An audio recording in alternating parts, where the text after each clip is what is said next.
et vous pouvez modifier les données en fonction de l'amélioration au niveau linguistique et autres. Aidée par une interprète, cette jeune femme ukrainienne fait ses premiers pas en tant que chercheuse d'emploi.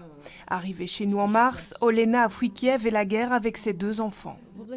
Je travaillais pour créer des patrons de vêtements. J'ai une grande expérience et j'aimerais bien retrouver de ce domaine, évidemment. Comme Olena, plus de 80% des Ukrainiens qui se présentent à Acteris sont des femmes et plus de 70% sont âgés de 25 à 49 ans. Deux filles. C'est pour les aider à construire leur dossier que cette équipe installée au siège d'Acteris près de Madou leur est dédiée. Ils sont assez perdus parce que ce n'est pas le même système en Ukraine. Je crois que 70% des gens, c'est des gens avec un master ou avec un PhD.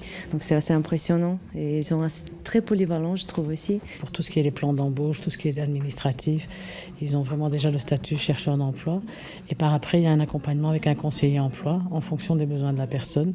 Il y a des personnes qui arrivent qui parlent déjà un peu le français ou qui parlent l'anglais. Et pour que la langue ne soit pas un frein à l'embauche, c'est un véritable plan d'action qui est déployé. Plus de la moitié se débrouillent très bien en anglais.